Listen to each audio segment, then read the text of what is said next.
हम सबका समय का सदुपयोग हो रहा है, ये समझ रहे हो क्या आप? नहीं तो निरर्थक बातों में, निरर्थक कामों में, घर पे इधर उधर करवट बदलते रहते इस शरीर को पालने पोसने में। काम सारे ही हो रहे हैं, लेकिन अब हमारा समय निरर्थक चला भी जाता है तो हमें झट से सत्संग की बात याद आ जाती है कि समय निरर्थक गया। समय निरर्थक और समय सार्थक, इसमें अंतर क्या है बताओ? निरर्थक समय कैसे गया और समय सार्थक कैसे हुआ, बताओ? एक पॉइंट बताओ। अब मैं आपको एक बात बताती हूँ। ये पंखा चल रहा है, 4 5 पंखे, 6 7वां चलने वाला होगा अभी, ठीक है? जैसे ये 1 2 2 4 2 6 1 7 7 पंखे हैं, 7 के 7 पंखे चलते हैं सत्संग होता है तो, ठीक है? लेकिन लाइट चली गई और जो इन्वर्टर से कनेक्शन नहीं है वो पंखा ऑटोमेटिक बंद हो गया और हम बंद करना भूल गए। क्या हुआ? हम बंद करना भूल गए क्योंकि वो बंद पड़ा है। अब लाइट आ गई 7:30 बजे या 8 बजे, अब हम आते हैं शाम को तो हम क्या कहेंगे? पंखा बेकार में ही चला, निरर्थक ही चला। और हम पूरे दिन यहाँ पे हैं और पूरा दिन पंखा चल रहा है तो कोई अंगुली नहीं उठाएगा। अंगूठा तो उठाने का मतलब ये तो ठेंगा दिखाना है, यानी तेरे को कुछ नहीं मिलेगा, तू हार गया मैं जीत गया। लेकिन अंगुली उठाने का मतलब बुराई दिखाना, वो निरर्थक चला गया। हम हैं तो नहीं गया, चलता तो है ही पंखा, वैसे भी चला उतनी टाइम, नहीं है तो भी चला उतनी टाइम। लेकिन जब कोई काम में ही नहीं ले रहा है तो वो निरर्थक गया, मीटर भी घूमा। और दूसरे दिन आप पूरे टाइम पंखा चला के आप रहो वहाँ पे, आपके दिमाग में ये बात नहीं आएगी कि पंखा निरर्थक चला क्या, बेकार में चला क्या, मीटर ऐसे ही घूमा क्या। ऐसे ही समय का सदुपयोग है और समय का दुरुपयोग है।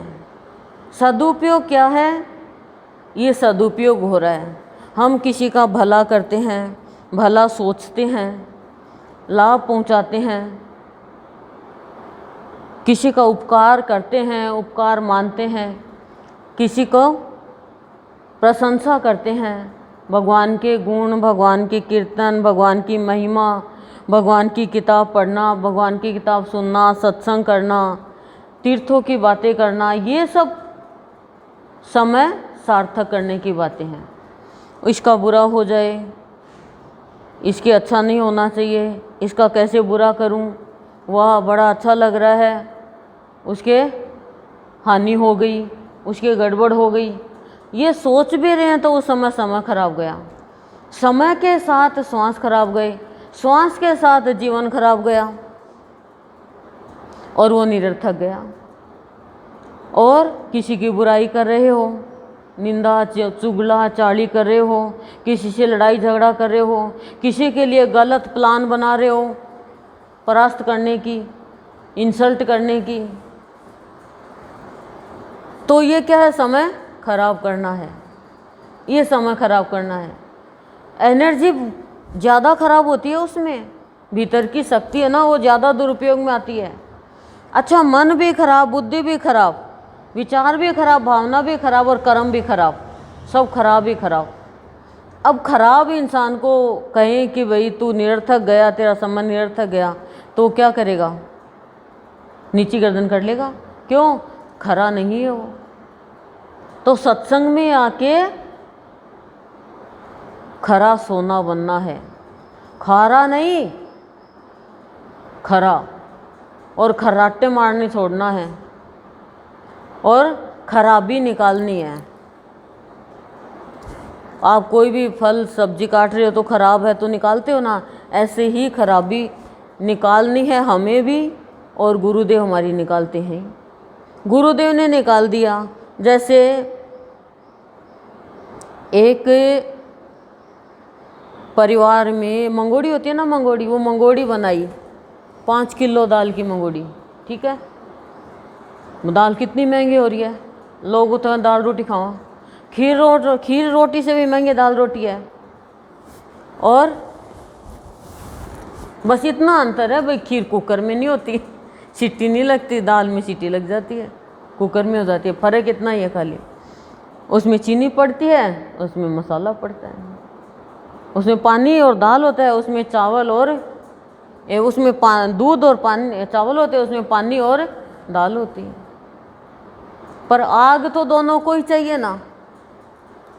अब मंगोड़ी बनाई, बच्चा एक सुबह से देख रहा था कि दादी मम्मी और ताई सारा काम कर रही है, और खूब लेडीज़ को बुलाया, मंगोड़ी छत के ऊपर बना के, वो उन्होंने चूटना बोलते हैं अपन करके, और नीचे आ गई सब कि भाई इनको चाय पानी पिलाएं, थोड़ी गरम गरम पकौड़ी भी खिलाएं, क्यों मंगोड़ी बनाई है तो पकौड़ी तो खिलाएं।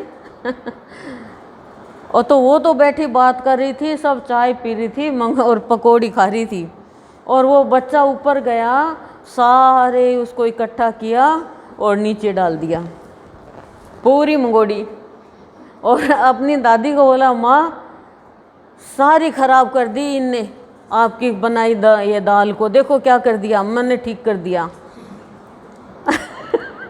सब माथा पकड़ के बैठ गई कि क्या किया, सारी मेहनत खराब गई ना। उसको पता ही नहीं बच्चे को क्या किया क्या नहीं किया, खराब गई।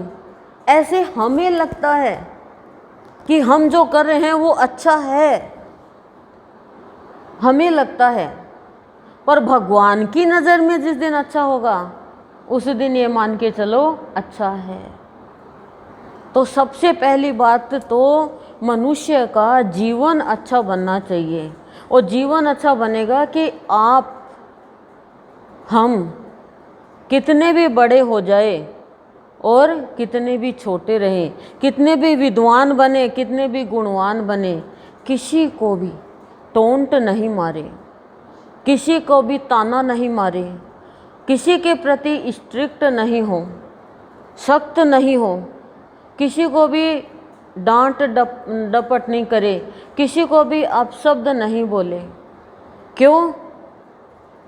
हम कह रहे हैं उसकी बुद्धि खराब है, वो बद चलन है, वो तो बेकार है, वो सब फिर हमारे जीवन चरित्र में बनता जाता है।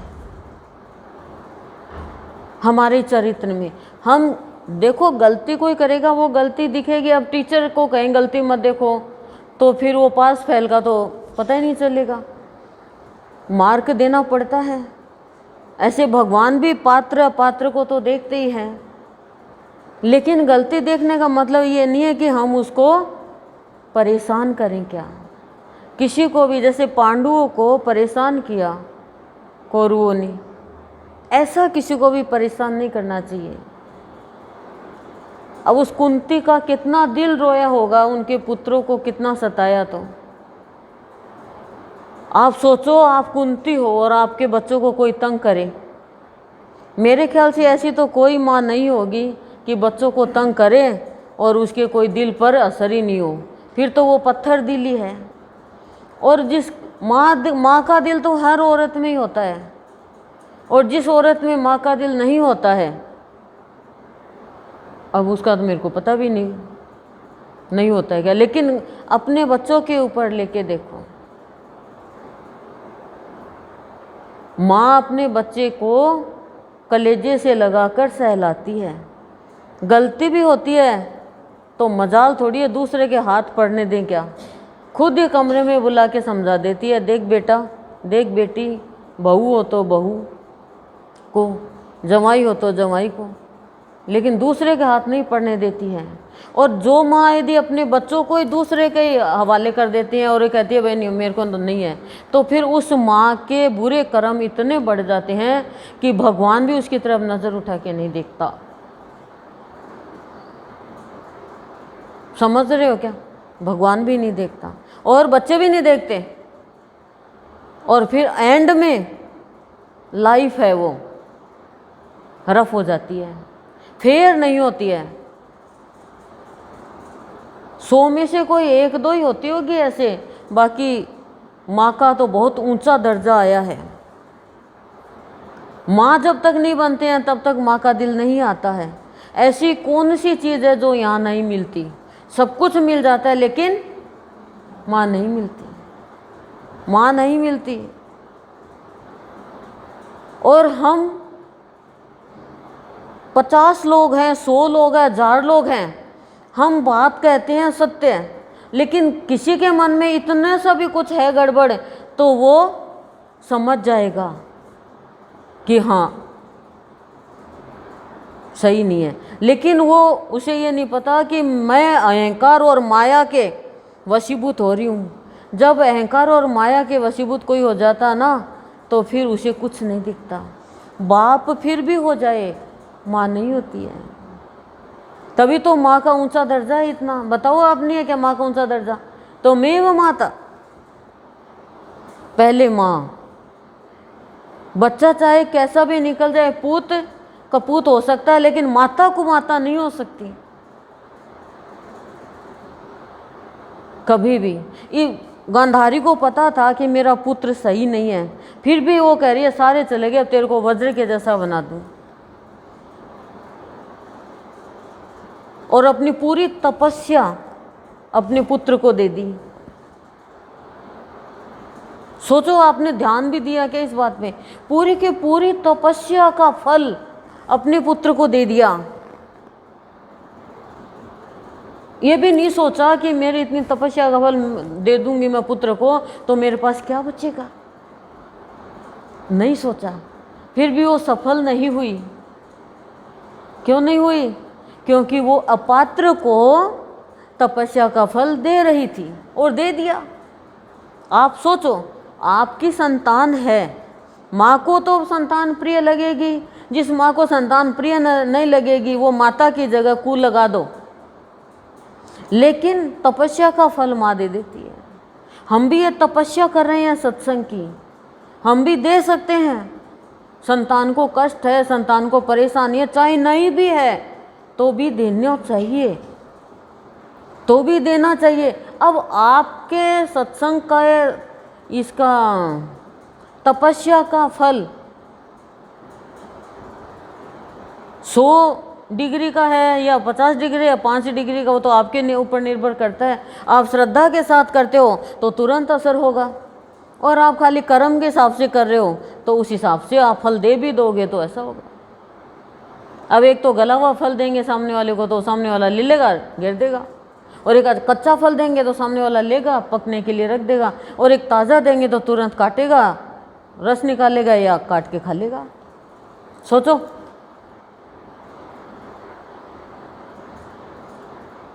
बोलो। अब कोई कैरी देगा तो एक कैरी का अचार तो डलेगा नहीं, डल जाएगा क्या? क्यों नहीं डलेगा? डालना आता हो तो एक कैरी का भी डाल लेती है। वाह। जिसको डालना आता है और जो मेंबर ही ज़्यादा नहीं है तो 1 या 2 कैरी का ही डालते हो, तो नहीं डालते क्या? डालते हैं।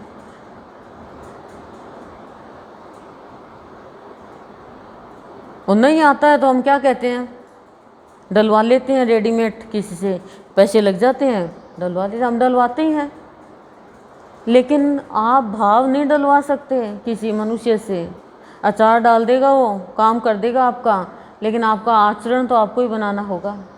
इसलिए बार बार यही कहना है गुरुदेव का कि मेरे से कुछ प्राप्त करना है आपको तो आप समय का विशेष ध्यान दो।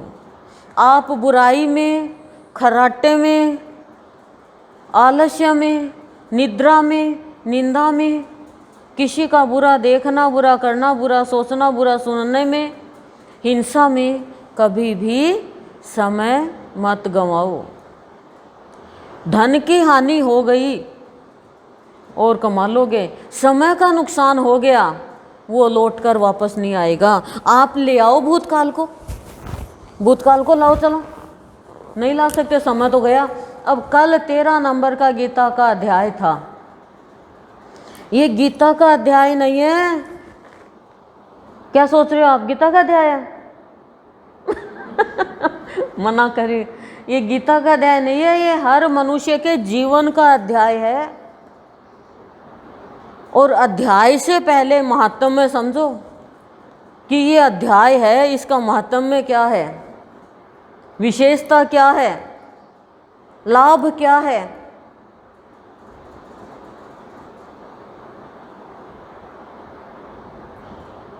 कैरी और आम में क्या अंतर है? जोर से बोलो। कच्चा पक्का तो कैसे पता चले? वो कठोर होती है। और मन चल रहा है आम पे, कैरी से मुंह में पानी आ रहा है। आम से नहीं आता, कैरी से आता है, नहीं खट्टी चीज से।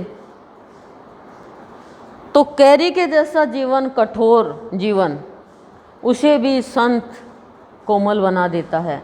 अब वो कोमल बनता कैसे है? पकने पर। पकने पे तो बनता है ना। कैरी का ही तो आम बनता है, आम की कैरी नहीं बनेगी। फिर आम की कैरी नहीं बनेगी, कैरी का आम बन गया तो ये मान के चलो। और यदि आप कच्चे रहे तो भैया आपकी कोई लूंजी बना के खाएगा, और कोई नमक, मिर्ची, हल्दी, क्या होता है वो, सौंफ, कलौंजी, ये डाल डाल के अचार डाल के ऊपर से गरम गरम तेल में, बस, और फिर खाएंगे। और आम होगा तो चीनी डालेंगे, मीठे में और मीठा। अब आपको क्या बनना है देख लो। कैरी का जीवन था हमारा, कर्मकांड में थे जब। तो अब हमें गुरुदेव के भावों में, गुरुदेव की अमृत वाणी का पान करना है और जीवन को रसीला बनाना है। कैसला जीवन भी रसीला बन जाएगा यदि गुरुदेव के भावों का पान करेंगे और जागृति में रहेंगे कि मेरा जीवन निरर्थक नहीं जाए। कोई भी घर में चीज़ है खराब हो गई, कारण क्या है खराब होने का? या तो हमने देखभाल नहीं करी, या हमने संभाला नहीं, देखभाल नहीं करी, या उसमें जो चीज़ डालनी चाहिए वो नहीं डाली। कोई भी दवाई, कुछ भी।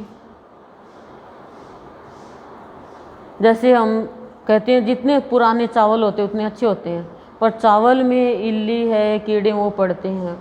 क्यों पड़ते हैं? क्योंकि उनकी ज़िंदगी वही है, उनका संसार वही है, वो जाएंगे कहाँ? लेकिन इतने हैं जितने मनुष्य काम में नहीं लेता है, फिर इल्ली को निकाल देगा। तुम इल्ली को निकाल सकते हो, कीड़े को निकाल सकते हो, क्या अपने जीवन से और विकारों को नहीं निकाल सकते क्या? निकाल सकते हो, लेकिन तुम्हें अच्छा लगता है वो। अब आप कहोगे अच्छे तो कोई कोई नहीं लगता, अच्छा नहीं लगता तो निकालो। और ये जो पूरी गीता जी है, ये क्या कह रही है? जीवन के अध्याय को समझो और कर्म अच्छे करो,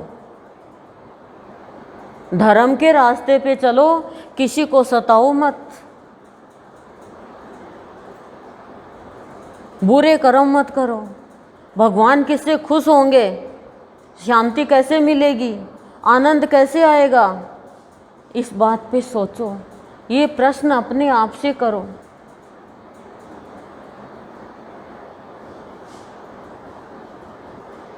बहुत नुकसानदायक जीवन हो जाएगा यदि सुनकर पढ़कर भी जीवन वैसा नहीं बनाएंगे तो।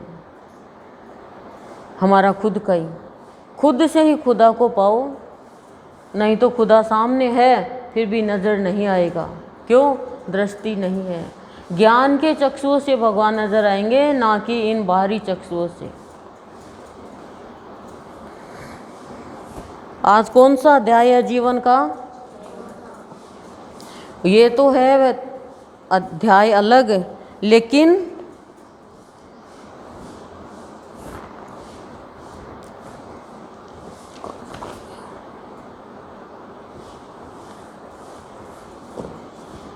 गुरुदेव रोज अमृतवाणी के द्वारा एक जीवन का एक अध्याय बताते हैं। किस किसने मनन किया? बात थी जीवन की, सौगात थी। सौगात थी ना, बात थी, प्रश्न किया है, उत्तर दे दिया, जीवन की सौगात थी। किस किसने घर पे मनन किया? जरा ऊपर हाथ करो। 1 2 3 4 5 6, ये बस 1 2 3 4 5 6 लोगों ने किया बस।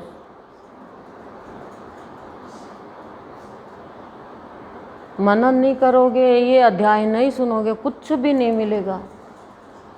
सुबह जो ये अध्याय होता है एक जीवन का, गीता, महाभारत, रामायण, वेद, पुराण, सबका ज्ञान है इस गुरुदेव की भावनी जर्नी में। कहीं पर भी एक कोई ऐसा शब्द नहीं छूटा है कि इस भावनी जर्नी में नहीं है क्या।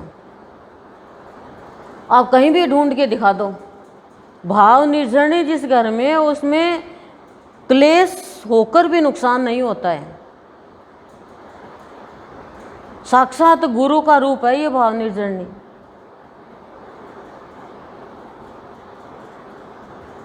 भाव का झरना है साक्षात ये। रोज जीवन का एक अध्याय कि हमें आज वर्तमान में ऐसा जीवन जीना है।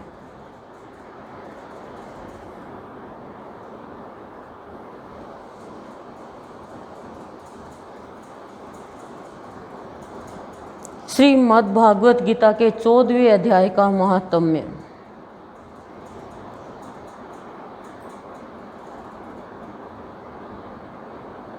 कल तो क्षेत्र और क्षेत्रज्ञ और प्रकृति इनका भेद बताया था।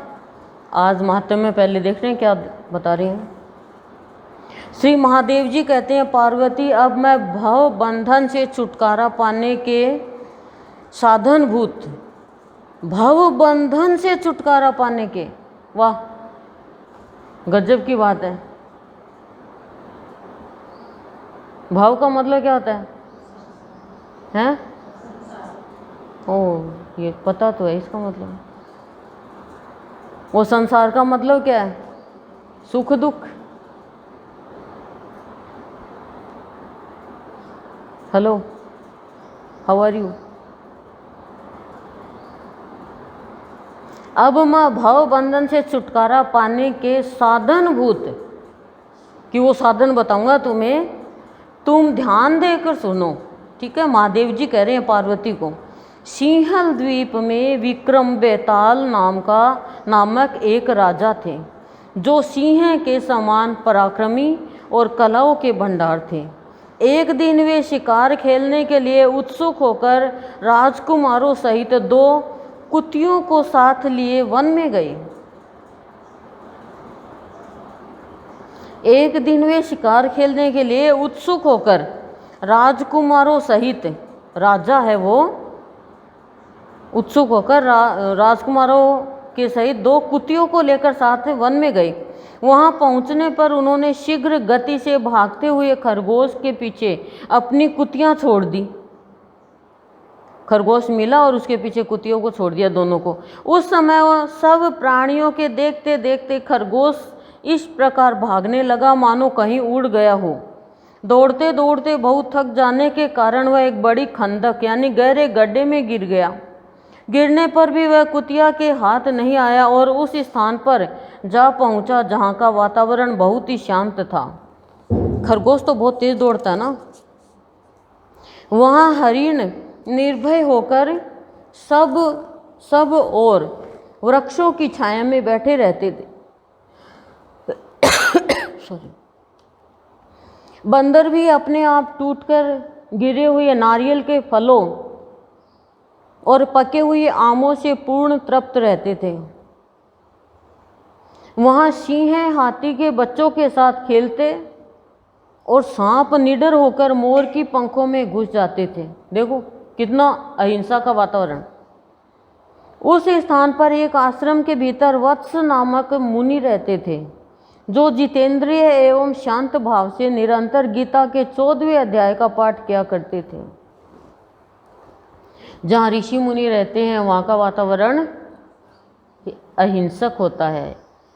हिंसक होता है जहाँ पे खाली हिंसा की वृत्ति वाले लोग रहते हैं। अब जहाँ सत्संग का स्थान है, जहाँ पे सत्य की बातें होती है, उस वातावरण में बैठ के आपको शांति मिलेगी। वहाँ पे आप चाहोगे मैं इससे लड़ूं, मैं इसकी बुराई करूं, लेकिन आपका जोर नहीं चलेगा। क्यों? वातावरण का बड़ा प्रभाव पड़ता है, स्थान का बड़ा प्रभाव पड़ता है।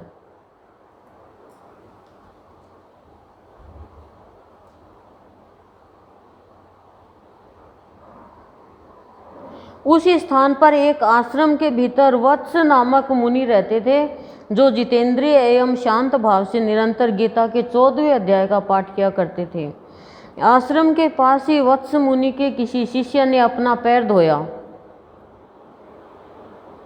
ये भी 14वें अध्याय का पाठ करने वाले थे, शिष्य था, वो भी 14वें अध्याय का पाठ करता, और उसने आश्रम के पास अपने पैर धोए। उसके जल से वहाँ की मिट्टी गिल्ली हो गई। खरगोश का जीवन कुछ शेष था, वह हाँफता हुआ आकर उसी कीचड़ में गिर पड़ा जहाँ पे शिष्य ने पैर धोए थे।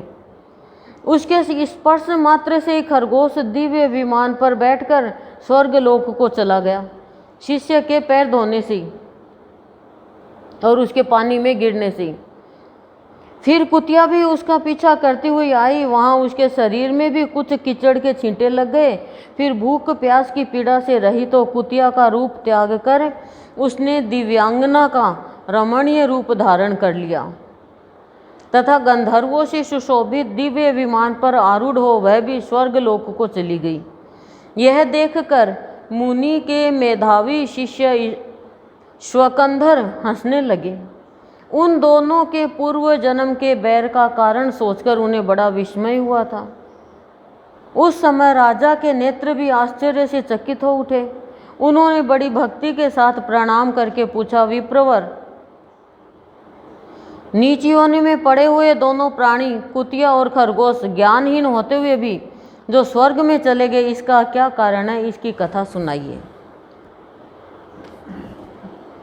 जो स्थान सत्य का, अहिंसा का, प्यार का और आनंद का होता है, वहाँ पे कोई भी हिंसक प्राणी भी जाता है तो अपनी हिंसा करनी भूल जाता है, वो अहिंसा का ही धर्म निभाता है। लेकिन किसी के साथ भी, जैसे कोई हमने कुछ नहीं बिगाड़ा, वो तो है एक पड़ोसी या वो दूर के रिश्तेदार, लेकिन आप देखो पति पत्नी में भी, भाई बहन में भी, ननद भाभी में भी, सास बहू में भी, और बाप बेटे में भी, और माँ बेटी में भी, और बाप बेटी में भी, मतलब संतान और पेरेंट्स में भी कईयों में बैर का भाव होता है ना? नहीं होता? होता है। ताऊ चाचा में भी हो जाता है। तो ये क्यों होता है? ये पिछले जन्म का बैर होता है, और हम मनुष्यों को दोष दे देते हैं कि ऐसा है वैसा है, और फिर उनका तो चलता ही रहता है प्रारब्ध, पर उनके साथ कईयों का और का भी प्रारब्ध जुड़ जाता है। अब वो भी शामिल हो जाते हैं बुरे में, वो भी बुरे में शामिल हो जाते हैं। तो वो अपना प्रारब्ध जो अच्छा होने वाला था, पुरुषार्थ करके अच्छा करना चाहिए, वो और भी खराब कर लेते हैं, और बैर पे बैर बंधता जाता है। लेकिन सत्संग में आकर भी यदि हमारा ऐसा ही व्यवहार है, ऐसा ही स्वभाव है कि बैर किसी का है और उसको हम और भी उसमें कह रहे हैं, ये आग जल रही है ना, ओहो क्या करूं, कूड़ा तो नहीं है, झाड़ू लगा दूं क्या, कोई सूखी सी लकड़ी है तो वो दे दूं क्या, फिर और उसमें आग प्रज्वलित कर देंगे। अब क्या हुआ? हमारा प्रारब्ध था उसके साथ, इसलिए हमने दे दिया, लेकिन प्रारब्ध खराब कर लिया। हमें ज्ञान है, हम बुरा कर रहे हैं, सही या गलत? सही है, ज्ञान रहता है सबको, मनुष्य है, हर मनुष्य को ज्ञान रहता है, लेकिन पुरुषार्थ करो ना। आप लोग ये कहोगे नहीं ऐसा करेंगे फिर तो हम बदनाम हो जाएंगे, ऐसा थोड़ी होता है। तो भैया तुम ये बदनामी से डर रहे हो अच्छा काम करने में, तो तुम्हारे में और पशु में कोई अंतर ही नहीं है। हमारी नज़रों में तो वो पशु से भी गया गुजरा इंसान है, ये मान के। कृष्ण भगवान तो आते ही नहीं फिर बीच में। आज कौन कृष्ण भगवान की पूजा करता, कौन ऋषि मुनियों को मानता? यदि तुम किसी का अच्छा करने के लिए देख रहे हो, नहीं ये तो एक हो जाएंगे, इनका तो दोस्ती हो जाएगी, हमारा क्या होगा, अरे तुमने अच्छा काम किया है तो उसका फल अच्छा ही मिलेगा। हाँ, जो अच्छा बुरा किया है और फिर वो यदि मिल गए दोस्त फिर तुम्हारा क्या होगा? फिर तुम्हारा क्या होगा? मान लो पति पत्नी की लड़ाई हो गई, ठीक है, अब किसी ने उनको गलत रास्ते पे चला लिया, गलत काम दे दिया कि भाई ये बुराई कर ली कि बुराई करेंगे। अब आप बताओ, वो तो दोनों एक होंगे, एक होंगे तो वो क्या कहेगा? देख, मेरे को उस समय मेरी माँ ने लगा दिया तेरे लिए, उस समय मेरे भाई ने लगा दिया, देख अब मेरे याद आ रहा है, और मैं कितना मूर्ख था, हैं, मेरे बहन ने लगा दिया। और वो या क्या कहेगी, जिसने भी, लड़की हो चाहे लड़का, कोई भी हो, दोनों का ही बराबर चल रहा है, तो फिर आपकी क्या इज्जत होगी? करेक्ट या इनकरेक्ट? तो फिर सोचो सोचो सोचो सोचो, दिमाग बुद्धि से थोड़ा तो लगाओ, यहाँ दबाओ इसको। ये चल रही है ना, अब ये यहीं पे ठहर जाएगी। क्यों? हाथों में एनर्जी आ रही है, इस हाथों की एनर्जी को यहाँ पे करो। ये ना बहुत एनर्जी आती है सत्संग से, बुद्धि की शुद्धि होती है। जैसे शुभ काम करे तो तुरंत हाथ माथे पे फेर लो, शांति मिलेगी आपको। सिर भी दुख रहा है तो सिर ठीक हो जाएगा। आपको अभी तो नौटंकी सी लग रही होगी, लेकिन ये सत्य बात है। सत्य बात वो होती है जो गूढ़ बात होती है। आप सोच लो भाई, हम तो ऐसे काम नहीं अपनाते, हम तो ये कहते हैं चाहे 100 लोग बुरा माने तो मानो, लेकिन सही बात करेंगे, सही कार्य करेंगे। और इतनों का मिलाप करा दिया कि आपको तो पता ही नहीं है। अपने मुंह से अपनी बड़ाई कभी नहीं करनी चाहिए। जब हमने अच्छा खाया तो हम किसको बताते नहीं है, नज़र लग जाएगी, तो वैसे भी नज़र लग जाती है। लेकिन ये नहीं देखा कि भाई बाद में हमारा क्या होगा। रिश्तों में नमक घोलना, जहर घोलना भी हमारा काम है, और रिश्तों में चीनी, मिठास, अमृत घोलना भी हमारा काम है। जब कोई बात भी होती है ना, बच्चों से भी फ़ोन आता है, मैं कहती हूँ बेटा तुम यदि ऐसा है तो तुम अच्छी शिक्षा दो, अच्छा रहेगा। कहीं पर भी कुछ ऐसा लग रहा है तो, कई बार हुआ है बात हुई, तो बच्चों को भी यही समझाती हूँ। बच्चे कितनी रोटी खाते हैं? 3 रोटी खाते हैं, और हम भी 3 ही खाते हैं। कोई 2.5 खाती होगी, कोई 2 खाती होगी, पर 3 रोटी की डाइट होती है। मोटी होती है रोटी तो 2-2.5 खा लेते हैं, कोई 4 भी ले लेती है। देखो, खाना चाहिए, शर्माना नहीं चाहिए। एक्स्ट्रा चीज़ होती है वो तो गिनती में नहीं आती।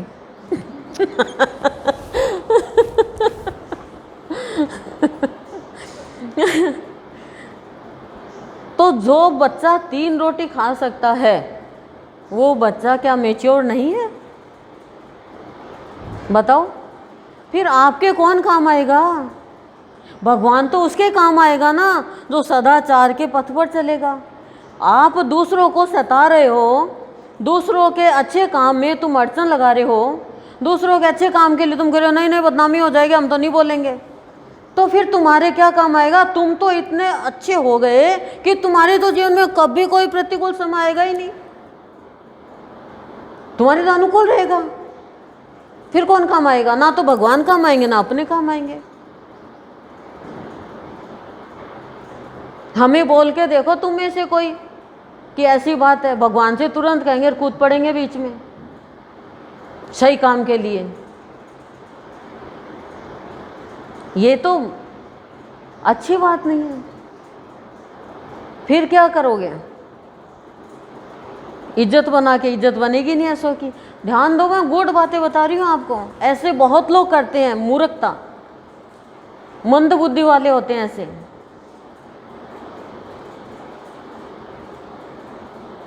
भगवान कह देते नहीं मैं तो भाइयों के बीच में नहीं आऊंगा।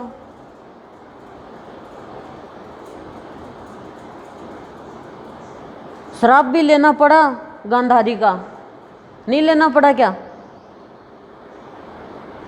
समय आज अच्छा है तो ये मत सोचना कि समय सदा ही अच्छा रहेगा क्या। इस बात का ध्यान रखना, समय आपके कारण ही आपका खराब होता है और आपके कारण ही अच्छा होता है, लेकिन पीछे का जो प्रारब्ध है उसको पुरुषार्थ करके बदलो। 100% भी प्रतिकूल समय है तो अनुकूल आएगा, 90 भी है तो नहीं आएगा, 100% प्रतिकूल होगा तो ही वो अनुकूल बनेगा। चाहे लाख कोशिश करो, और नहीं बने तो नहीं बने, प्रतिकूल में चलते रहो। कुंती के तो सदा ही प्रतिकूल रहा, कुंती जितना तो दुख है ही नहीं, सदा ही प्रतिकूल रहा उसके तो प्रतिकूल समय क्या रहता है, सबके प्रतिकूल बनो, ठंडे ठंडे। यदि तुम भगवान के कुल के हो तो सोचो, आप गलत कह रही हूं तो लेना, मैं तो सही कह रही हूं तो ले लेना, और नहीं ले तो मत लेना। मैंने तो अपना अनुभव बताया, देखो जी।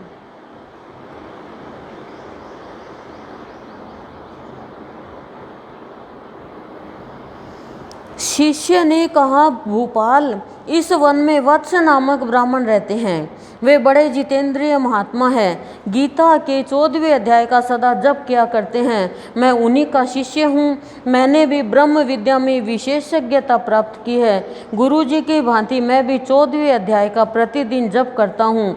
मेरे पैर धोने के जल में लौटने के कारण यह खरगोश कुतिया के साथ ही स्वर्ग लोक को प्राप्त हुआ है। अब मैं अपने हंसने का कारण बताता हूँ। महाराष्ट्र में प्रद्योदक नामक महानगर है, वहाँ केशव नाम का एक ब्राह्मण रहता था जो कपटी मनुष्यों में अग्रगण्य था। उसकी स्त्री का नाम विलोभना था। वह स्वच्छंद विहार करने वाली थी। इससे क्रोध में आकर जन्म भर के बैर को याद करके ब्राह्मण ने अपनी स्त्री का वध कर डाला और उसी पाप से उसको खरगोश की योनि में जन्म मिला। ब्राह्मणी भी अपने पाप के कारण कुतिया हुई। देख लो, पशु ही बनते हैं जो ऐसे काम करते हैं, वो या तो प्रेत या पशु।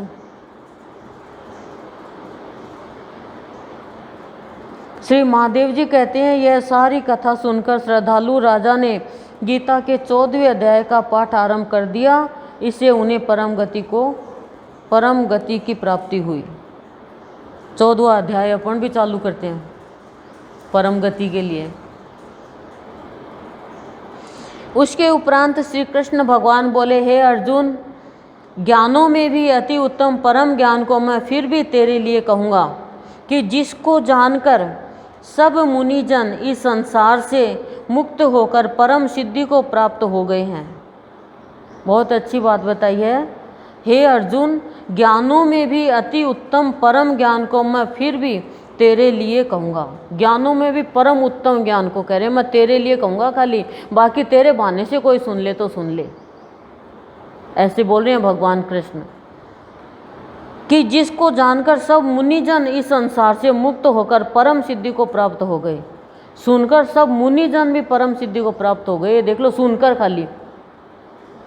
हे अर्जुन, इस ज्ञान को आश्रय करके अर्थात धारण करके मेरे स्वरूप को प्राप्त हुए पुरुष सृष्टि के आदि में पुनः उत्पन्न नहीं होते।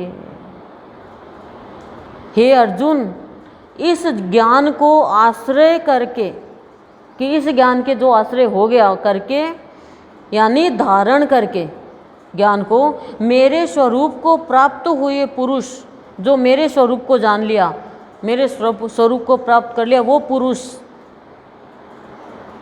सृष्टि के आदि में पुनः उत्पन्न नहीं होते, कि फिर उनका दोबारा जन्म नहीं होता, चाहे सृष्टि बने चाहे बिगड़े। ठीक है। और प्रलय काल में भी व्याकुल नहीं होते। जब प्रलय होता है, पानी पानी हो जाता है, तो व्याकुल नहीं होते हैं वो। क्यों? क्योंकि ज्ञान ऐसी शक्ति है, ऐसी अग्नि है, ऐसा अमृत है कि न तो वो व्याकुल होने देता, न वो हर्ष करने देता, उसमें वो समभाव में आ जाता है। क्योंकि उनकी दृष्टि में मुझ वासुदेव से भिन्न कोई वस्तु है ही नहीं, सब में उसको भगवान ही भगवान नजर आते हैं। हे अर्जुन, मेरी महत ब्रह्म रूप प्रकृति, वो अर्थात त्रिगुणमयी माया संपूर्ण भूतों की योनि है, सारे प्राणियों की योनि, यानी जिंदगी जीवन है, अलग अलग योनियाँ ना, जैसे वो लेकिन ये सब क्या है, मेरी त्रिगुणमयी माँ, सारी त्रिगुणमयी माया की है, यानी गर्भाधान का स्थान है ये सारी प्रकृति। और मैं उस योनि में चेतन रूप बीज को स्थापन करता हूँ। भगवान उस योनि में चेतन रूप बीज को स्थापित करते हैं।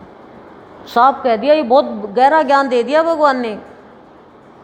हे अर्जुन, मेरी महत ब्रह्म रूप प्रकृति, ब्रह्म रूप प्रकृति का मतलब बताया है त्रिगुणमयी माया संपूर्ण भूतों की योनि है, सारे प्राणियों की ये योनि है, और यानी गर्भाधान का स्थान है। ये त्रिगुणमयी माया प्रकृति ये गर्भ धारण करने का स्थान है। और मैं उस योनि में चेतन रूप बीज को स्थापन करता हूँ। उस जड़ चेतन के संयोग से सब भूतों की उत्पत्ति होती है। जड़ और चेतन दोनों के संयोग से प्राणियों की उत्पत्ति होती है।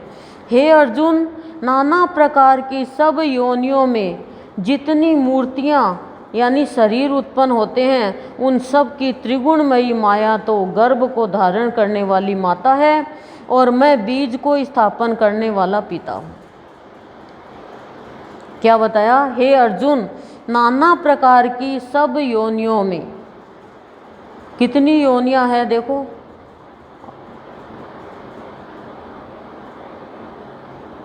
बहुत है। जितनी मूर्तियां किसको बताया? शरीर उत्पन्न होते हैं उनको, उन सब के त्रिगुणमयी माया यानी तीन गुणोमयी माया को गर्भ को धारण करने वाली माता है। त्रिगुणमयी माया है वो तो क्या है? माता है, गर्भ धारण करने वाली। और पिता कौन है? बीज। मैं बीज को स्थापन करने वाला पिता हूँ। मैं ही पिता बन के और ये जन्म देता हूँ। हे अर्जुन, सत्व गुण, रजोगुण और तमोगुण ऐसे यह प्रकृति से उत्पन्न हुए तीनों गुण इस अविनाशी जीवात्मा को शरीर में बांधते हैं। क्लियर?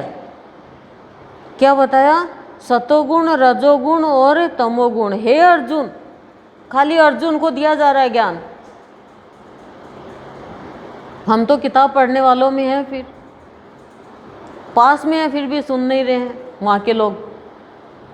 लेकिन मुनिजन, देवता सब सुन रहे हैं, देवियाँ सुन रही है। हे अर्जुन, सत्व गुण, रजोगुण और तमोगुण ऐसे यह प्रकृति से उत्पन्न हुए तीनों गुण इस अविनाशी जीवात्मा को शरीर में बांधते हैं। अविनाशी जीवात्मा को यानी परमात्मा को शरीर में बांधते हैं। हे निष्पाप, उन तीनों गुणों में प्रकाश करने वाला निर्विकार सत्व गुण जो निर्मल होने के कारण सुख की आसक्ति से और ज्ञान की आसक्ति से अर्थात ज्ञान के अभिमान से बांधता है। क्या बताया? हे निष्पाप, यानी निष्पाप का मतलब कि तूने कोई भी पाप नहीं किया है।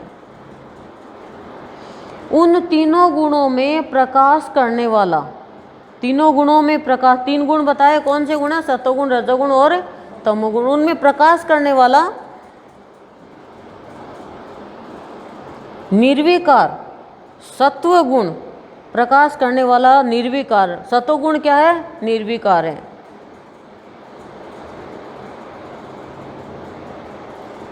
तो निर्मल होने के कारण सुख की आसक्ति से वो निर्मल है, निर्विकार है तो निर्मल है।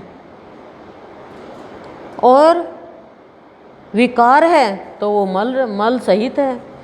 और ज्ञान की आसक्ति से यानी ज्ञान के अभिमान से बांधता है। सतोगुण किससे बांधता है? ज्ञान के अभिमान से बांधता है। निर्मल है वो, सुख की आसक्ति और ज्ञान के अभिमान से बांधता है। हे अर्जुन, राग रूप रजोगुण को कामना और आसक्ति से उत्पन्न हुआ जान। अब क्या बता रहे हैं? रजोगुण। रजोगुण के लिए क्या कहते हैं? हे अर्जुन, राग रूप यानी मोह रूप रजोगुण को कामना यानी इच्छा और आसक्ति से उत्पन्न हुआ जान। कामना और आसक्ति से उत्पन्न होता है कौन सा गुण? रजोगुण। विशेष ज्ञान दे रहे हैं अर्जुन को। हे अर्जुन, राग रूप रजोगुण को कामना और आसक्ति से उत्पन्न हुआ जान, वह इस जीवात्मा को कर्मों की और उनके फल की आसक्ति से बांधता है। क्या बताया? राग रूप रजोगुण को कामना और आसक्ति से उत्पन्न होता है, और सतोगुण किससे होता है? सतोगुण प्रकाश करने वाला है।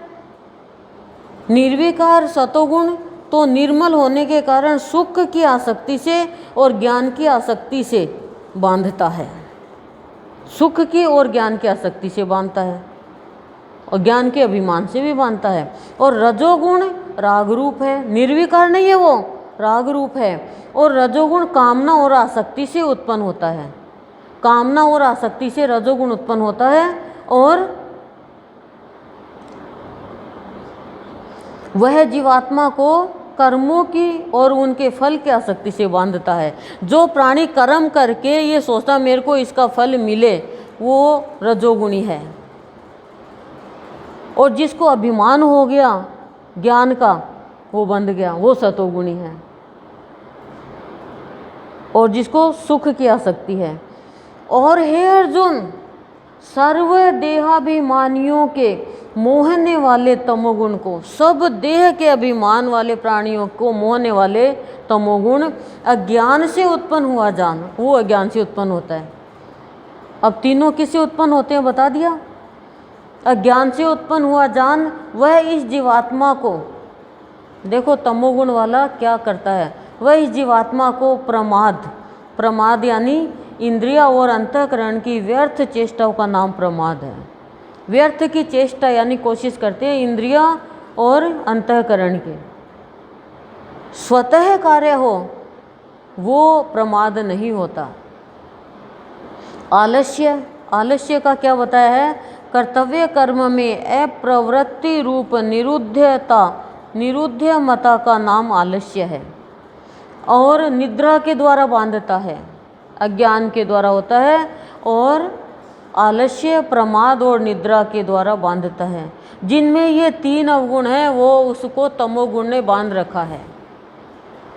आलस्य, प्रमाद और निद्रा। और रजोगुण किसमें बांधता है? कर्मों की और उनके फल की आसक्ति में बांधता है। और सतोगुण सुख की और ज्ञान के अभिमान की आसक्ति में बांधता है। वाह वाह।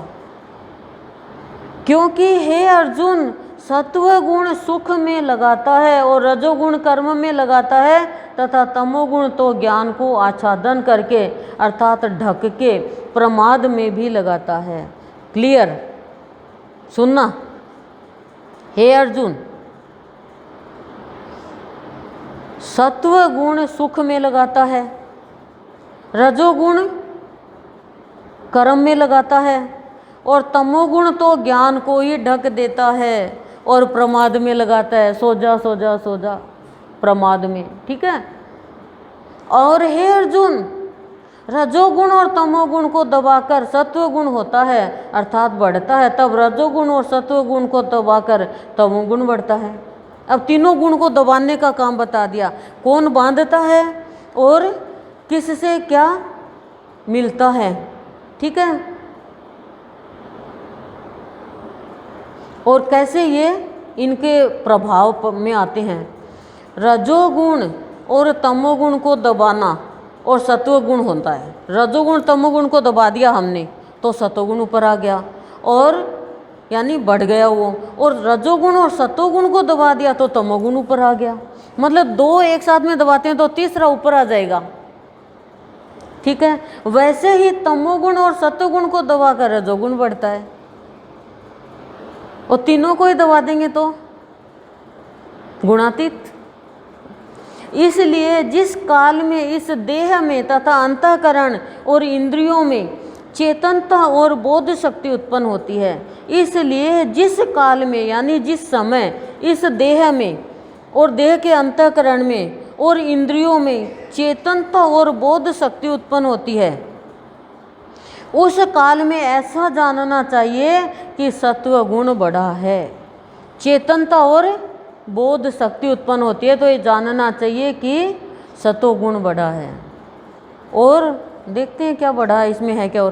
और हे अर्जुन, रजोगुण के बढ़ने पर लोभ और प्रवृत्ति, जिसके प्रवृत्ति में लोभ आ गया वो रजोगुण में बढ़ोतरी हो गई, अर्थात सांसारिक चेष्टा तथा सब प्रकार के कर्मों का स्वार्थ बुद्धि से आरंभ एवं अशांति अर्थात मन की चंचलता और विषय भोगों की लालसा, यह सब उत्पन्न होते हैं। रजोगुण से बहुत ज़्यादा होता है, ध्यान रखना ना। पैसा है ही नहीं, कहाँ लगाए ना बस। हे भगवान, मेरे ऐसा हो जाए तो मैं तेरे 1.25 किलो तिलकुट्टा बोलूँगी। बेटा हो जाए तो, बेटे की शादी हो जाए तो 2.5 मण, 1 मण 2.5 मण, और शादी होने के बाद में पोता हो जाए तो इतना मण। कुछ ही नहीं करा। अब क्या गए, चौथ माता ले गई उठा के। फिर करना तो करवा लिया, भगवान में शक्ति होती है कि भगवान करवा लेता है। एक व्यक्ति माँ दुर्गा के मंदिर में जाता है, पति पत्नी, और कहते हैं हमारे पुत्र हो जाए तो 101 रुपये का प्रसाद लगाएंगे। खिलाना तो हमारा है ही नहीं, ठीक है, पुत्र हो गया। फिर जाते हैं कि शादी हो जाए तो इतना लगाएंगे, ठीक है, और फिर पोता हो जाए तो और लगाएंगे। अब वो पोता भी हो गया तो याद आई उनको कि हमने दुर्गा मैया का प्रसाद बोला है। वो गए तो उन्होंने रुपए चढ़ाए, माँ के रुपए चढ़ा दिए, 100 के 5 नोट। अब क्या कहा, माँ तू तेरे पुत्र को तो हाथ में देगी ना, तो 100 रुपये पुत्र को दे दिया। अब कहा कि माँ अब तू तेरे बहू को मुंह दिखाई तो देगी ना, बहू को 100 रुपये उठा के दे दिया। फिर कहा माँ तेरे पोता है, इसको तो तू हाथ में देगी ना, 100 रुपये पोते को दे दिया, बचे 200 रुपये।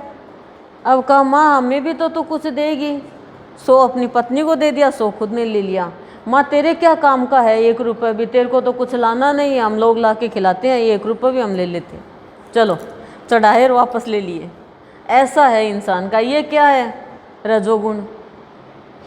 और तमोगुण वाला समय पे सोया रह जाता है, नींद उसी समय आती है जिस समय जागरण होता है, जिस समय उत्सव होता है, जिस समय सत्संग होता है, नींद आती है, भूख लगती है, प्रमाद आता है, शरीर में ऐसा अजीब सा ही होता है। ये तमोगुण ने बांध लिया और हट जाएंगे कि भाई चलो चाय पी के चलेंगे, तो रजोगुण ने बांध लिया, और नहीं चलेंगे अभी तो सत्संग में आके सारा करेंगे, तो सतोगुण ने बांध लिया।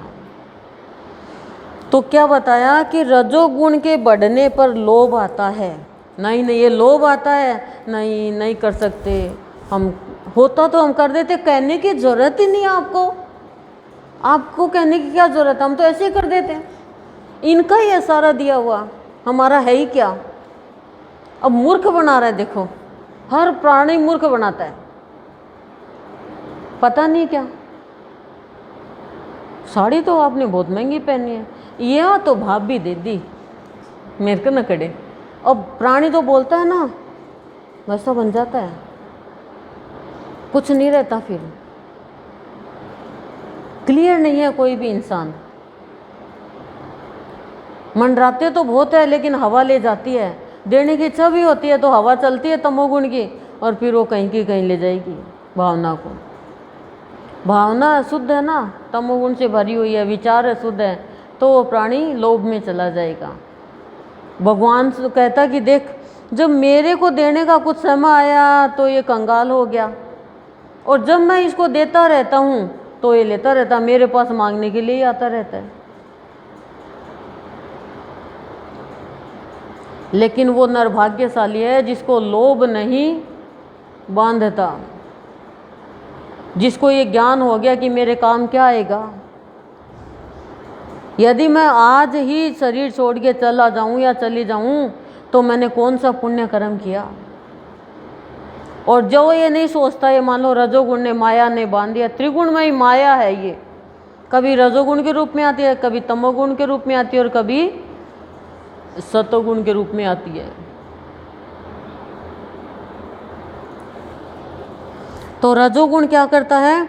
लोभ और प्रवृत्ति अर्थात संसारिक चेष्टा तथा सब प्रकार के कर्मों का स्वार्थ बुद्धि से आरंभ हो जाता है। संसारिक कार्य के लिए तो बहुत चेष्टा करते हैं, उसके लिए स्वार्थ बुद्धि हो जाती है उसकी और वो बंध जाता है। और फिर अशांति यानी मन की चंचलता और विषय भोगों की लालसा, रजोगुण के कारण मन की चंचलता और विषय भोगों की लालसा। जिसमें रजोगुण ज़्यादा है वो उसका मन स्थिर नहीं रहेगा, चंचल रहेगा, और वो विषय भोग उसका विषय क्या रहेगा? भोग रहेगा। क्यों? रजोगुण है ये खा लूँ, ये पी लूँ, ये ओढ़ लूँ, ये व्यवस्था कर दूँ, ऐसा कर दूँ। तथा हे अर्जुन, तमोगुण के बढ़ने पर देखना, अंतःकरण और इंद्रियों में अप्रकाश यानी अंधकार एवं कर्तव्य कर्मों में अप्रवृत्ति, कर्तव्य कर्म का पालन नहीं करता, अप्रवृत्ति हो जाती यानी आलस्य आ जाता है। और प्रमाद अर्थात व्यर्थ चेष्टा और निद्रादि अंतःकरण की मोहिनी वृत्तियाँ, यह सब ही उत्पन्न होती है। तीनों गुणों का बता दिया और मनुष्य के अंदर ये तीनों गुण हैं। अब हावी होने देना या हावी नहीं होने देना ये मनुष्य के ऊपर निर्भर है। हे अर्जुन, जब यह जीवात्मा सत्व गुण की वृद्धि में मृत्यु को प्राप्त होता है तब तो उत्तम कर्म करने वाले के मल रहित यानी दिव्य स्वर्ग आदि लोकों को प्राप्त होता है। सत्व गुण अधिक है, उस समय मृत्यु हो गई तो स्वर्ग मिलेगा उसको। क्यों? क्योंकि वह मल रहित हो गया। सत्व गुण रह गया तो मल रहित हो गया, दोनों गुण गायब। रजोगुण के बढ़ने पर अर्थात जिस काल में रजोगुण बढ़ता है उस काल में मृत्यु को प्राप्त हो गया तो कर्मों की आसक्ति वाले मनुष्यों में उत्पन्न होता है तथा कर्मों की आसक्ति वाले मनुष्य में उत्पन्न होता है। उसका जन्म किस में होगा? कर्म की आसक्ति में, कर्म ही करते रहो बस, ठीक है। कर्म में ही उसका मोह रहेगा, ये होगा ये होगा। कर्म तो करने ही है, ये भगवान ये थोड़ी कह रहे हैं कर्म मत करो, लेकिन खाली एक कर्म ही है तो वो आसक्ति वाला है, एक रजोगुण वाला है। और तथा तमोगुण के बढ़ने पर मरा हुआ पुरुष कीट पशु आदि मूढ़ योनियों में उत्पन्न होता है। तमोगुण बढ़ रहा है, उसमें मृत्यु आ गई, सोया सोए रह गया तो क्या होता है? पशु बनता है, कीट बनता है, कीड़ा मकोड़ा, और मूढ़ योनियों में उत्पन्न होता है यानी जानवर योनि में। क्योंकि सात्विक कर्म का तो सात्विक अर्थात सुख ज्ञान और वैराग्य आदि निर्मल फल रहा है। सात्विक कर्म करोगे तो सुख मिलेगा, ज्ञान होगा और वैराग्य रहेगा और निर्मल फल मिलेगा। और राजस कर्म का फल है दुख और तामस कर्म का फल अज्ञान है। तीनों का फल बता दिया है। राजस का क्या है? दुख, और तामस का क्या है? अज्ञान। और सात्विक का सुख ज्ञान और वैराग्य। सात्विक से सुख मिलेगा, ज्ञान होगा और वैराग्य आएगा। दुख से वैराग्य हो जाएगा सात्विक कर्म में। पर सात्विक कर्म करने के लिए लोग मुंह छुपाते हैं और तामसिक कर्म करने के लिए अभी कोई बोल दो सांसारिक काम के लिए सब भाग जाएगी।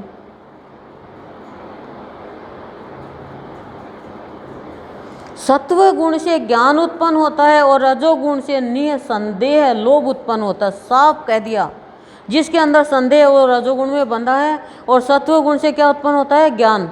और रजोगुण से क्या उत्पन्न होता है? लोभ। निसंदेह, बोलो कोई संदेह नहीं है इसमें। और तमोगुण से प्रमाद और मोह है उत्पन्न होते हैं, रट लो चाहिए। और अज्ञान, कितना भी कुछ दे दो। दुर्योधन को भगवान इतना ज्ञान दे रहे हैं, धृतराष्ट्र को शांति दूत बन के आए कृष्ण भगवान, ज्ञान दे रहे हैं, फिर भी कह रहे हैं मेरे को नहीं लग रहा ज्ञान, पुत्र मोह के कारण। इसलिए सत्व गुण में स्थित हुए पुरुष स्वर्ग आदि उच्च लोकों में जाते हैं। सत्व गुण में स्थित हुए पुरुष स्वर्ग और उच्च लोकों में जाते हैं। और रजोगुण में स्थित राजस पुरुष मध्य में अर्थात मनुष्य लोक में ही रहते हैं, वापस मर के इसी में आ जाते हैं। और तमोगुण के कार्य रूप निद्रा, प्रमाद और आलस्य आदि में स्थित हुए तामस पुरुष अधोगति को अर्थात कीट, पशु आदि नीच योनि को प्राप्त होते हैं। 3 गुणों का एक प्रभाव है, 3 गुणों का एक कर्म है, 3 गुणों से ही योनि मिलती है। अब प्रभाव मत पड़ने दो, आलस्य आएगा तो उसको त्याग दो। साफ क्लियर कह दिया, देख लो। मनुष्य लोक में आएगा वो, रजोगुण में है, रजोगुणी पुरुष है तो। और देख लो हमारे बाबा ने तो कह दिया, वो हंस बाबा थे, मखमल का था झूला, मखमल का ही बेड, अच्छा खाना पीना से वो काम करे थे। सुख आता है, बहुत सुख देते हैं, लेकिन वो निर्लिप्त रहते हैं। सुख भोगते हुए भी वो सुख की ओर आसक्त नहीं होते। हे अर्जुन, जिस काल में दृष्टा अर्थात समष्टि चेतन में यानी सारी सृष्टि में एक ही भाव से स्थित हुआ साक्षी पुरुष तीनों गुणों के सिवा अन्य किसी को करता नहीं देखता है, यानी गुण ही गुणों में बरतते हैं। गुण ही गुणों में बरतने का मतलब बताया है इसमें, त्रिगुणमयी माया से उत्पन्न हुई अंतःकरण के सहित इंद्रियों का अपने अपने विषयों में विचरना ही गुणों में बरतना है, ऐसा देखता है। और तीनों गुणों से अति परे सच्चिदानंद घन स्वरूप मुझ परमात्मा को तत्व से जानता है, उस काल में वह पुरुष मेरे स्वरूप को प्राप्त होता है। भगवान के स्वरूप को कौन प्राप्त होता है ये बताती हूँ दोबारा से। जिस काल में दृष्टा यानी देखने वाला और यानी समष्टि चेतन में सारी सृष्टि चेतन में एक ही भाव से स्थित हुआ जो साक्षी पुरुष है, यानी हर पल देखने वाला पुरुष है, तीनों गुणों के सिवा अन्य किसी को करता नहीं देखता है। तीनों गुणों के सिवा अन्य किसी को करता नहीं देखते का मतलब है गुण ही गुणों में बरतते हैं। तमोगुण की जगह तमोगुण को काम में लेता है, रजोगुण की जगह रजोगुण को काम में लेता है, सतोगुण की जगह सतोगुण को काम में लेता है। तीनों गुणों को गुणों के हिसाब से काम में लेता है।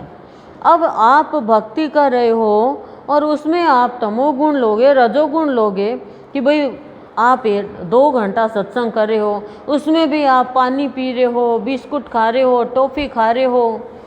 अरे फिल्म थोड़ी चल रही है कोई 3 घंटा की कि आप पॉपकॉर्न से ले आए, आइसक्रीम ले आए और खा रहे हो। पानी 2 घंटा बिना पानी पिए नहीं रह सकते क्या? अमृत पिया जा रहा है और उस अमृत में तुम ये रजोगुण घेर लेता है। देखो किसी को प्यास लगती है क्योंकि कोई कढ़ाई की पूड़ी खा के आएगी, डालडा घी का हलवा खा के आएगी, तेल की कचौड़ी खा के आएगी हैं, तो उसको तो प्यास लगेगी। अब उस बेचारी को कहेंगे चुप रहे तो गले की हालत, वो तो कुछ सुन ही नहीं पाएगी। ये कहेंगे भगवान ये तो सजा हो गई मेरे लिए ये सत्संग तो तो सत्संग में आने से पहले खा के ऐसी वैसी चीज़ मत खा के आओ, जाके खा लो फिर सो जाओ लंबलेट खा के मत आओ। सत्संग करना है, विशेष काम है उस समय। अब माता पिता क्यों नहीं खाते बेटी की शादी होती है तो? क्योंकि उनको जगना होता है और नाम ले दिया फेरों का व्रत करेंगे। अरे फेरों का काहे का व्रत?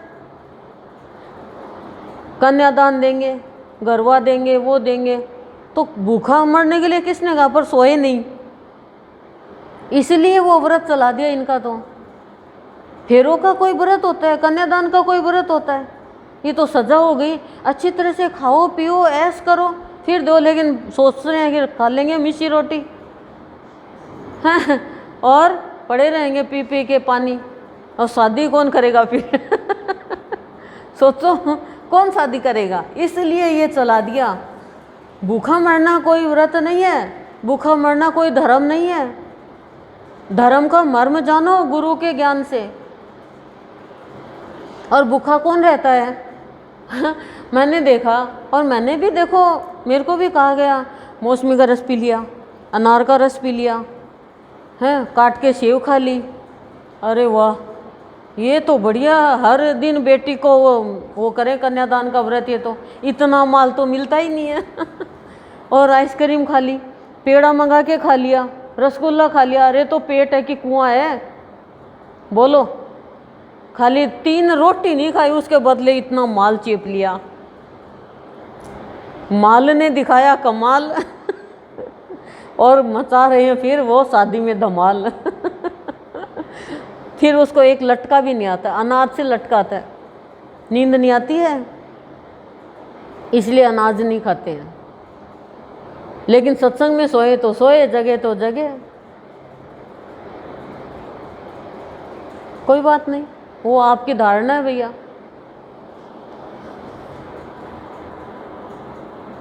तो देखो क्या कह रहे हैं, भगवान को कौन प्राप्त होता है कि गुणों ही, तीनों गुणों को गुणों के हिसाब से ही बरतते हैं। अब कोई संत पुरुष है, उसके साथ आप तमोगुण का व्यवहार करोगे तो आप भगवान को प्राप्त होगे क्या? और कोई तामसिक वृत्ति वाला है, उसके साथ आप सतोगुण को प्रभाव करोगे तो वो आपको मारेगा लात, समझे क्या? वो आपकी नहीं सुनेगा बात और देगा आपको और आपके परिवार वालों को अंदर ही अंदर घात। कितनी बढ़िया बात। ऐसा है, तमोगुण वाले को आप कितना भी प्यार से समझाओ, वो आपको देख लो डसेगा, शिकार करेगा। सांप को आप कितना भी करो वो आपको मारेगा। उसके साथ तमोगुण का व्यवहार करना पड़ेगा। ना ना ना, सांप तो देवता, नाग देवता, नाग देवता तो उसकी भी पूजा करो बैठा के, पकड़ लाओ कहीं से शिव जी जैसे ही नाग को वश में कर सकते हैं, शिव का भावी ऐसा देखता है और तीनों गुणों को एक साथ में बरतता है और तीनों गुणों के हिसाब से देखता है, तो तीनों गुणों से अति परे। फिर वो तीनों गुणों से अति परे कौन है? सच्चिदानंद घन स्वरूप मुझ परमात्मा को तत्व से जानता है। फिर वो भगवान को तत्व से जानेगा और उस काल में वह पुरुष मेरे स्वरूप को प्राप्त होगा, यदि वो प्राण छोड़ेगा तो। तथा यह पुरुष इन स्थूल शरीर की उत्पत्ति के कारण तीनों गुणों को उल्लंघन करके जन्म मृत्यु वृद्धावस्था और सब प्रकार के दुखों से मुक्त हुआ परमानंद को प्राप्त होता है। अब तीनों गुणों को बता दिया और उस काल में वह पुरुष मेरे स्वरूप को प्राप्त होता है। तथा यह पुरुष इन स्थूल का क्या मतलब है? बुद्धि, अहंकार और मन, 5 ज्ञानेंद्रिया, 5 कर्मेंद्रिया, 5 भूत, 5 इंद्रियों के विषय, इस प्रकार इन 23 तत्वों का पिंड रूप यह स्थूल शरीर प्रकृति से उत्पन्न होने वाले गुणों का ही कार्य है। इसलिए इन तीनों गुणों को इसकी उत्पत्ति का कारण कहा गया है। इन तीनों गुणों को इसकी उत्पत्ति का कारण कहा गया है। 5 तत्व से शरीर बना है, लेकिन तत्व है 24। शरीर की उत्पत्ति के कारण तीनों गुणों का उल्लंघन करके जन्म मृत्यु वृद्धावस्था सब प्रकार के दुखों से मुक्त हुआ परमानंद को प्राप्त होता है। जन्म मृत्यु और वृद्धावस्था सबको पार कर देता और परमानंद को प्राप्त होता है। कौन होता है? जो प्राणी तीनों गुणों से ऊपर उठ जाता है। इस प्रकार भगवान के रहस्य युक्त वचनों को सुनकर अर्जुन ने पूछा कि हे पुरुषोत्तम, इन तीनों गुणों से अतीत हुआ पुरुष किन किन लक्षणों से युक्त होता है? अब लक्षण बता रहे हैं और किस प्रकार के आचरणों वाला होता है, अब आचरण बता रहे हैं। तथा हे प्रभु, मनुष्य किस उपाय से इन तीनों गुणों से अतीत होता है? तीनों गुणों से किस उपाय से तीनों गुणों से अतीत होगा, यानी बिता देगा, खत्म कर देगा। अतीत होना यानी खत्म होगा, बीत गया। ठीक है, अब आप अपना अपना कंपेयर करना। अर्जुन को ज्ञान कब मिल रहा है? जब अर्जुन का मोह खत्म हो गया, यानी ये मान के चलो कि अपनी वो पूरी हो गई क्या? अहंकार और ईर्ष्या भी, मोह का ज्ञान खत्म हो गया हमारा भी, तब हमें भगवान ने ये गीता जी चालू करवाई है। अब अभिमान यदि है, अभी ईर्ष्या है, तो ही रह जाएगा बस।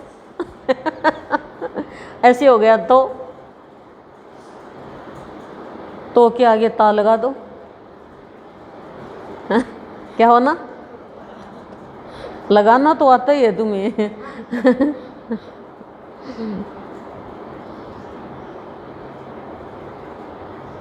किसी ने कहा वान के आगे 2 शब्द लगाओ, लगाओ, बता सुनीता, वान के आगे 2 शब्द।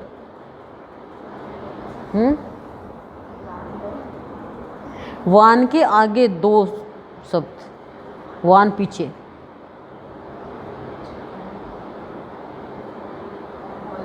हाँ भगवान। लेकिन लोभी ने कहा धनवान।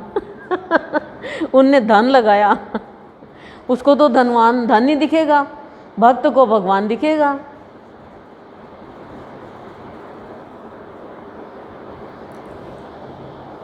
ठीक, 3 प्रश्न कर लिया ना अर्जुन ने। क्या अर्जुन ने किया, हे पुरुषोत्तम, पुरुषों में उत्तम, समझ लिया ना वो उसने कि भगवान ने आई है, पुरुषों में उत्तम है। इन तीनों गुणों से अतीत हुआ कि इन तीनों गुणों से छूट गया जो प्राणी, वो पुरुष किन लक्षणों से युक्त होता है, उसके अंदर कौन से लक्षण होते हैं और किस प्रकार के उसका आचरण होता है, और हे प्रभु वो मनुष्य किस उपाय से इन तीनों गुणों से अतीत होता है। तीनों गुणों से अतीत हुआ, वो उपाय क्या है, उसका आचरण क्या है, उसके लक्षण क्या है। ठीक है। इस प्रकार अर्जुन के पूछने पर श्री कृष्ण भगवान बोले, हे अर्जुन, जो पुरुष सत्व गुण के कार्य रूप प्रकाश को, प्रकाश का मतलब इसमें बताया है अंतःकरण और इंद्रियादिकों में आलस्य का अभाव होकर जो एक प्रकार की चेतनता होती है, उसका नाम प्रकाश है। आलस्य, अंतःकरण और इंद्रियों में आलस्य का अभाव। आज तो शरीर भारी भारी हो रहा है, भजन क्यों नहीं, आज भजन गाने का मन ही नहीं है, आलस्य आ गया इंद्रियों में, खान पान के हिसाब से और अंतःकरण में। तो जब उसमें चेतनता आ जाती है तो प्रकाश फैल जाता है। ठीक है। जो पुरुष सत्व गुण के कार्य रूप, सत्व गुण के कार्य को रूप देता है, यानी वो प्रकाश को, और रजोगुण के कार्य रूप प्रवृत्ति को, रजोगुण के कार्य को जो रूप देता है वो प्रवृत्ति को, यानी संसार में बहने को, वृत्तियां उसकी उधर बहती है, और तमोगुण के कार्य रूप मोह को, लक्षण। अब तीनों का बता रहे हैं कि रजोगुण का कार्य प्रवृत्ति को, प्रवृत्ति क्या बताया है, प्रवृत्ति का नहीं बताया, मोह का बताया, तथा तमोगुण के कार्य रूप मोह को, निद्रा और आलस्य आदि की बहुलता से अंतःकरण और इंद्रियों में चेतन शक्ति के लय होने का यहाँ मोह नाम से समझना चाहिए। चेतन शक्ति मोह हो गई निद्रा और आलस्य के कारण। कहते हैं ना, इसकी प्रवृत्ति का मतलब स्वभाव संसार की ओर जा रहा है, धन की ओर जा रहा है। प्रवृत्ति शुद्ध होती है और निवृत्ति मिलती है मोह को। ठीक है। सतोगुण के कार्य को रूप देता हो प्रकाश को, रजोगुण के कार्य रूप देता हो प्रवृत्ति को, तमोगुण के कार्य रूप मोह को भी न तो प्रवृत्त होने पर बुरा समझता है और न निवृत्त होने पर उनकी आकांक्षा करता है। समझ गए कि वो न तो कोई इच्छा करता है ज़्यादा कम की, उसकी कोई भी भावना नहीं रहती है। मतलब ये 3 गुण अवगुण जो बता दिए, ये होने पर भी, वह प्रवृत्त होने पर बुरा कार्य रूप को, मोह को भी न तो प्रवृत्त होने पर बुरा समझता है और न निवृत्त होने पर उनकी आकांक्षा करता है। कि यदि निवृत्त मुक्ति मिल गई तो इच्छा नहीं है, और मिल गया तो वो उसमें लिप्त नहीं होता है, प्रवृत्त नहीं होता है। और देखो आप संतों का, भक्तों का, कि ऐसे ठीक है, चलो कोई बात नहीं, मिल गया तो ठीक, नहीं मिला तो ठीक, ऐसा जीवन होना चाहिए। नहीं, क्यों नहीं मिला, मिलना चाहिए। नहीं मिला तो क्यों नहीं मिला, मिल गया तो कैसे मिल गया, उसको कैसे मिल सकता है। ये ऐसा, ये तीनों गुणों का ही प्रभाव है मनुष्य के अंदर। उसका आचरण, उसके लक्षण अच्छे नहीं होते हैं। तथा जो साक्षी के सदृश स्थित हुआ, गुणों के द्वारा विचलित नहीं किया जा सकता और गुण ही गुणों में बरतते हैं, ऐसा समझता हुआ जो सच्चिदानंद परमात्मा में एक ही भाव में स्थित रहता है एवं उस स्थिति से चलायमान नहीं होता है। क्या कह रहे हैं? जो पुरुष एक सच्चिदानंद परमात्मा में ही नित्य एक ही भाव से स्थित रहता है, एक परमात्मा में, एक ही परमात्मा में, इस त्रिगुणमयी माया के प्रपंच रूप संसार से सर्वथा अतीत हो गया है। हम तो फंसते जाते हैं। त्रिगुणमयी, ये प्रपंच ही छोड़ दिया सारा, प्रपंच को त्यागना ही पड़ेगा भगवान चाहिए तो, झंझटों को, अतीत हो गया। उस गुणातीत पुरुष के अभिमान रहित अंतःकरण में तीनों गुणों के कार्य रूप, वो पुरुष गुणातीत है और अभिमान रहित है। अंतःकरण में उसके तीनों गुण कार्य रूप प्रकाश, प्रवृत्ति और मोह, मोहादि वृत्तियों के प्रकट होने पर और न होने पर किसी काल में भी इच्छा, द्वेष आदि विकार नहीं होते। न उसमें कोई इच्छा उत्पन्न होती है, ना उसके अंदर कोई द्वेषता का विकार होता है। इच्छा भी विकार है, द्वेष भी विकार है। इच्छा करोगे पूरी नहीं होगी तो दुख होगा ना। यही उसके गुणों से अतीत होने के प्रधान लक्षण है। यही है उसके तीनों गुण अतीत हो गए, प्रधान लक्षण है कि ना उसमें कोई इच्छा होती और ना कोई उसमें द्वेषता होती। जो निरंतर आत्म भाव में स्थित हुआ, दुख सुख को समान समझने वाला है तथा मिट्टी पत्थर और सुवर्ण में समान भाव वाला और धैर्यवान है, तथा जो प्रिय और अप्रिय को बराबर समझता है और अपनी निंदा स्तुति में भी समान भाव वाला है। देखो, भगवान राम राजा है, श्री कृष्ण राजा है, फिर भी उनका मन सोने पे नहीं है, नाम प्रशंसा पे नहीं है। प्राणी लहूलुहान हो जाता है अपने नाम प्रशंसा के कारण, क्योंकि उसकी प्रवृत्ति ही ऐसी है। अब देखो, शेर की प्रवृत्ति क्या है? तामसिक।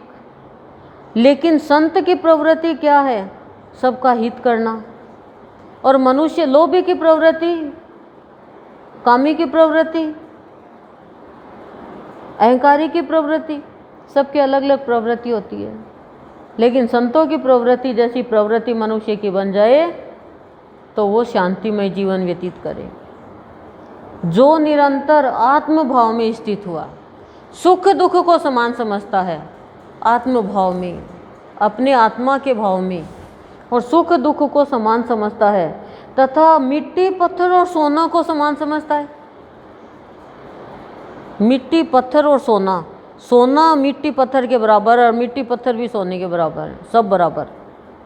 और धैर्यवान है, पेशेंस नहीं खोता है कष्ट आने पर, तथा जो प्रिय और अप्रिय को बराबर समझता है।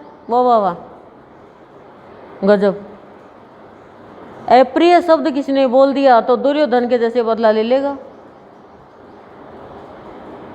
भगवान को अप्रिय शब्द बहुत बोलते हैं, संतों को बहुत बोलते हैं, पर वो तो हंसते रहते हैं।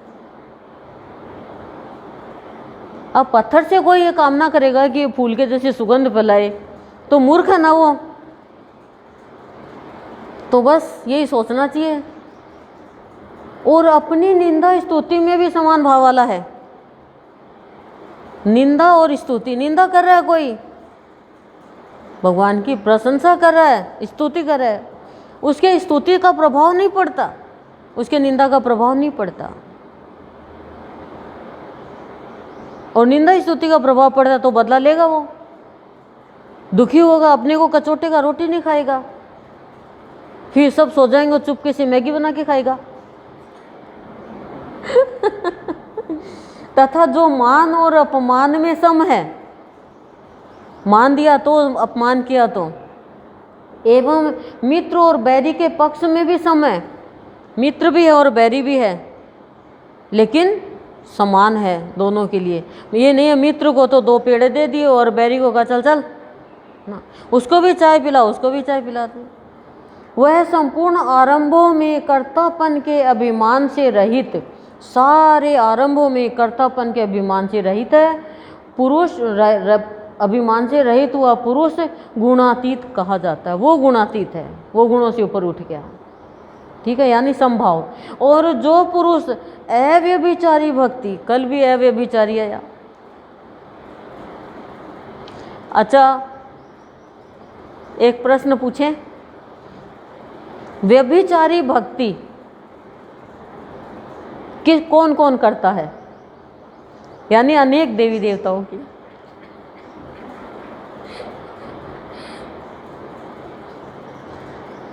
इसमें डरने की क्या बात है? करते हैं, डरना नहीं और लड़ना नहीं। लड़ाई में कभी निडर नहीं होना, कभी भी डरना नहीं, कभी भी लड़ना नहीं, मर्यादा कभी छोड़ना नहीं। ये मनुष्य का ध्येय होना चाहिए, ऐसा गुण होना चाहिए। डरने से काम बिगड़ता है, लड़ने से काम बिगड़ता है, मर्यादा तोड़ने से आचरण खराब होता है। रावण पकड़ के ले जाता है, मर्यादा तोड़ी थी।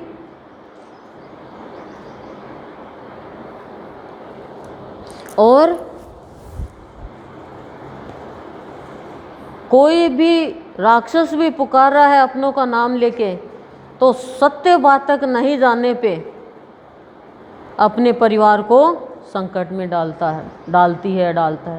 सीता जी ने कौन पुकारा था? मारीच, और वो सोची राम पुकार रहा है, लक्ष्मण को भेज दिया। तभी तो मैं कहती हूँ कि सच्चाई तक जाओ, सच्चाई तक जाओ। सच्चाई सौंदर्य है।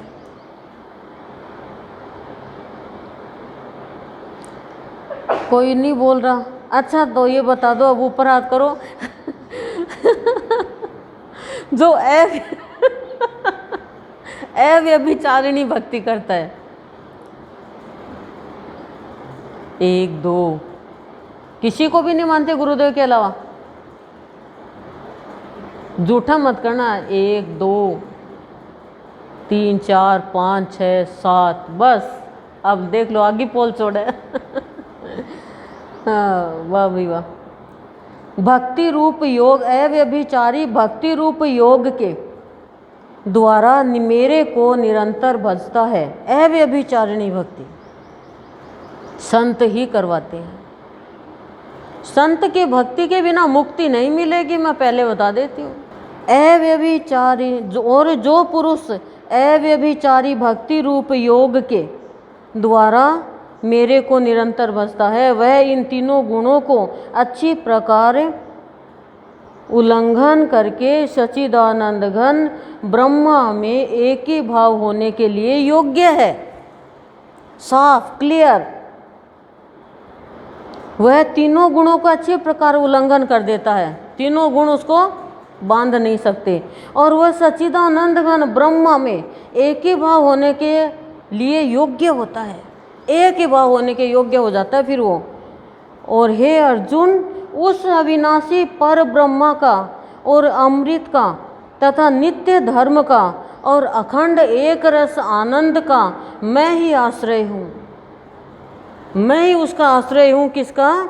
जो अविनाशी पर ब्रह्म का और अमृत का तथा नित्य धर्म का और अखंड एक रस आनंद का मैं ही आश्रय हूँ। मैं ही देता हूँ ये सारी चीज़। यानी उपर्युक्त ब्रह्मा अमृत अव्यय यानी जो नित्य है, अविकारी है, और शाश्वत धर्म तथा एकांतिक सुख, यह सब मेरे ही नाम है। इसलिए इनका मैं परम आश्रय हूँ। कि लोग भटक रहे हैं, व्यभिचारी भक्ति करते हैं, लेकिन देने वाला मैं हूँ। कहाँ लोगों को मिल पा रहा है? देख लो आप देख लो। देखो, आपको धन मिल रहा है, वो आपका प्रारब्ध है। आपका धन जा रहा है, वो आपका प्रारब्ध है। लेकिन बुरा प्रारब्ध भी अच्छा कर देता है संत। सत्संग के समय यदि संसारी काम भी आ गया तो उस समय हमें उस काम को आगे पीछे करके पहले सत्संग का कर्म प्रधान मानना चाहिए। और जो प्राणी आलस्य में रहता है, शरीर से उठा ही नहीं जाता, नींद ही नहीं खुलती, मेरे तो पैरों में ढीलापन रहता है, अरे कपटी, लालची, धूर्त मनुष्य, कहीं पर तो तू शर्म कर। भगवान के लिए तू ऐसे बहाने बना रहा है। छी, कितनी गंदी जिंदगी है ऐसे लोगों की। संत के पास में आके तो एटलीस्ट ऐसी बातें मत करो। नहीं आना तो मत आओ, लेकिन वाणी से दुर्गंध तो मत फैलाओ, मत करो ऐसा, नहीं तो पशु योनि मिलेगी, ये देख लो आप। कुछ भी प्राप्ति नहीं होगी अशांति के अलावा। परम गति का रास्ता मिल रहा है, उसके बाद में भी व्यभिचारिणी भक्ति कर रही हैं। ये सब त्रिगुणमयी माया का खेल है। परमात्मा को नहीं प्राप्त होगा। भगवान कह रहे हैं कि हे अर्जुन, उस अविनाशी पर ब्रह्मा का और अमृत का, नित्य धर्म का और अखंड एक रस आनंद का मैं ही आश्रय हूँ खाली। बाकी कोई व्यभिचारिणी भक्ति वाला करता रहे चाहे, दूंगा मैं ही। एंड में मेरे पास ही आना होगा, क्योंकि मैं ही जगतपति हूँ, मैं ही एक ईश्वर हूँ और वो मेरे गुरुदेव है। एक रस, जो एक रस आप किसको कहते हो? वो एक रस आत्मा का, आत्मा का ध्यान, आत्मा का भाव, आत्मा का रस श्री कृष्ण देता है। मतलब ब्रह्मा, अमृत और अव्यय यानी नित्य, अविकारी, ब्रह्मा की प्राप्ति कराना, अमृत पिलाना और अविकारी बनाना और शाश्वत धर्म की प्राप्ति कराना और एकांतिक सुख देना, ये सब भगवान का नाम है। ये सब मिलता है एक ही इष्ट की भक्ति करने वाले को। नहीं तो द्रौपदी किसको पुकारती? द्रौपदी किसको पुकारती? कृष्ण को नहीं पुकारिए और किसी को पुकारती तो वो तो व्यभिचारिणी हो जाती। कृष्ण भगवान तो आते नहीं लाज बचाने। इसलिए इनका मैं परम आश्रय हूँ, मैं ही इनका परम पवित्र आध्यात्मिक आश्रय हूँ। बाकी कोई भी आश्रय नहीं, आश्रय मिलेगा भी नहीं। तीनों गुणों से छुटकारा दिलाते हैं गुरुदेव, ये मान के चलो आप। तो ये गुण त्रय विभाग योग नाम का 14वां अध्याय आज पूरा हो गया, यानी जीवन का अध्याय पूरा हो गया। तीनों गुणों का, 3 गुणों के विषय में बताया अर्जुन को और हमें भगवान की गीता ने बताया। यानी हम सुनने के तो योग्य हो गए, सुनने के योग्य हो गए हम, इसीलिए सुनाया जा रहा है।